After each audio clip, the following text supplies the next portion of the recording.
जय सिया राम। आज हम जानेंगे अमल की एकादशी कब है, यानी अमला एकादशी कब है। अमल की एकादशी का महत्व क्या है, हम अमल की एकादशी के दिन पूजा विधि एवं शुभ मुहूर्त कब से कब तक है, पारण कब करें और कौन से चमत्कारी उपाय को इस दिन जरूर करें, इन्हीं सब के बारे में आज हम जानेंगे। तो वीडियो के अंत तक बने रहें। चलिए वीडियो को शुरू करते हैं। अमल की एकादशी के दिन रंग भरी एकादशी भी मनाई जाती है। यह एक ऐसा दिन है जब इस एकादशी को भगवान विष्णु के अलावा भगवान शिव और माता पार्वती की भी पूजा की जाती है। पंचांग के अनुसार अमल की एकादशी का व्रत फाल्गुन माह के शुक्ल पक्ष की एकादशी तिथि को मनाया जाता है। इस दिन व्रत रखते हैं और भगवान विष्णु की पूजा करते हैं। इस दिन वाराणसी में रंग भरी एकादशी भी मनाई जाती है, जहाँ बाबा विश्वनाथ और माता गौरी को पूजा में गुलाल अर्पित किया जाता है। शिव एवं शक्ति को नगर में भ्रमण करने का दावा भी किया जाता है। अमल की एकादशी के दिन आंवला वृक्ष की भी पूजा करना चाहिए। इस दिन शुभकर एवं लाभकारी भी माना जाता है। वैदिक पंचांग के अनुसार फाल्गुन माह के शुक्ल पक्ष की एकादशी तिथि 20 मार्च को 12:21 पर रात्रि में ही हो जाएगा और 21 मार्च को सुबह यानी रात्रि में ही 2:22 पर समाप्ति होगी। ऐसे में उदया तिथि के अनुसार ही अमल की एकादशी का व्रत 20 मार्च को ही रखा जाएगा। अमल की एकादशी के दिन पूजा के लिए शुभ मुहूर्त रहेगा 20 मार्च को सुबह 6:25 से 9:27 तक। इसी बीच में भगवान विष्णु की पूजा कर लेनी चाहिए और साथ ही भगवान शिव और माता पार्वती की भी पूजा करनी चाहिए। अमल की एकादशी के पारण का समय रहेगा 21 मार्च गुरुवार को। उस दिन हरिवासर रहेगा सुबह 8:58 तक और पारण का समय रहेगा दोपहर 1:41 से लेकर शाम 4:07 तक। इसी बीच में व्रती को अपना पारण करना चाहिए, यानी व्रत खोलना चाहिए।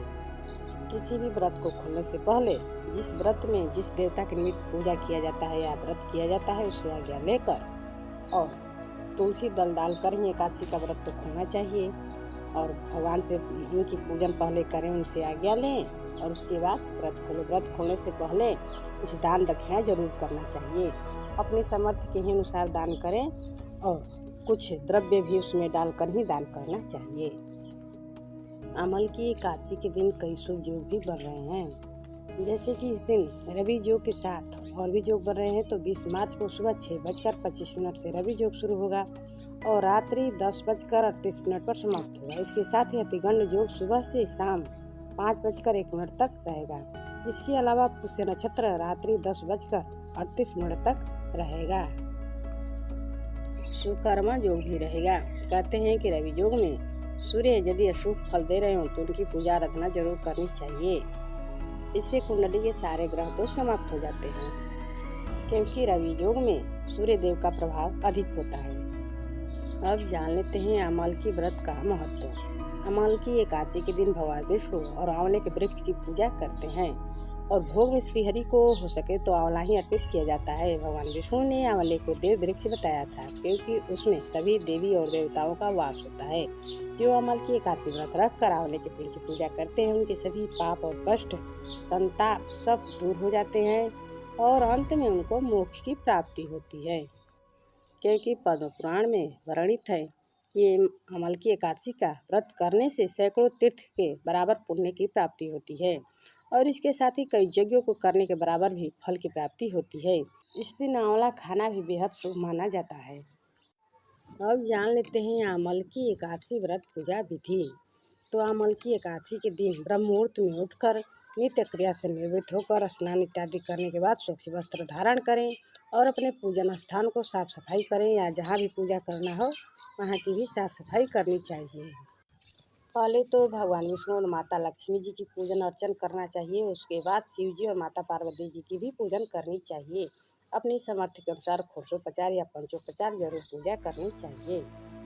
भगवान विष्णु और माता लक्ष्मी जी के पूजन में हो सके तो पीला ही चीज अर्पण करना चाहिए, जैसे पीला फूल, पीला भोग, पीला फल, पीला मिष्ठान इत्यादि चढ़ाना चाहिए।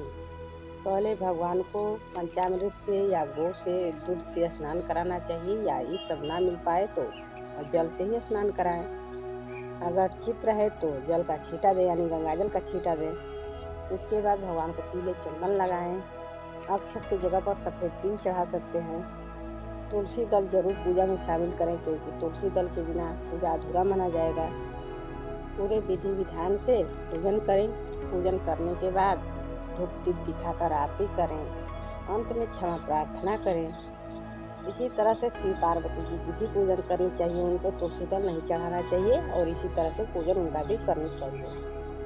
उनको बेलपत्ता चढ़ाना चाहिए। इसके बाद आंवले वृक्ष की भी इस दिन जरूर पूजा करनी चाहिए। इसी तरह से जिस तरह से भगवान की पूजा किया जाता है उसी तरह से आंवले वृक्ष की भी पूजा करनी चाहिए। पूजन के बाद ब्राह्मणों को दान दक्षिणा भी देनी चाहिए। भोजन हो सके तो कराना चाहिए। वस्त्र, धन इत्यादि जो भी अपनी सामर्थ्य के अनुसार बन पड़े वही दान करना चाहिए। और अमल की एकादशी के दिन भक्तजन भगवान को प्रसन्न करने के लिए भजन, कीर्तन, रात्रि जागरण सब करते हैं। मंत्र चालीसा भी करनी चाहिए। विष्णु सहस्त्र नाम की भी पाठ करना चाहिए। भगवान विष्णु को प्रसन्न करने के लिए ओम नमो भगवते वासुदेवाय इस मंत्र का जप जरूर करना चाहिए।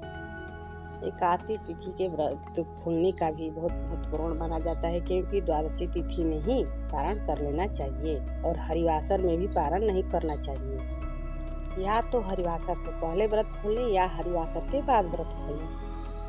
अमल की एकादशी के दिन सुबह में तुलसी जी की पूजा करनी चाहिए, जल चढ़ानी चाहिए और संध्या के समय शुद्ध घी का दीपक जलाना चाहिए। और धन प्राप्ति के लिए माता लक्ष्मी की चाहे तो सुबह में ही पूजा कर ले, नहीं तो रात्रि को भी पूजा प्रदोष काल में करना चाहिए। जीवन में धन ऐश्वर्य पाने के लिए अमल की एकादशी के दिन भगवान विष्णु और माता लक्ष्मी जी के पूरे विधि विधान से पहले पूजा करनी चाहिए। और पूजा के समय एकाक्षी नारियल को एक पीले रंग के कपड़े में बांधकर उन्हें चढ़ाना चाहिए। और पूजन समाप्ति के बाद उस एकाक्षी नारियल को अच्छे से संभाल कर अपने तिजोरी में रखना चाहिए। इससे सदा धन ऐश्वर्य की प्राप्ति होती रहेगी, यानी दिनों दिन वृद्धि होती रहेगी। आज के लिए बस इतना ही। अगले वीडियो में फिर कोई नई जानकारी के साथ उपस्थित होंगे। तब तक के लिए जय सिया राम। धन्यवाद। प्लीज़ लाइक, शेयर, सब्सक्राइब जरूर करें।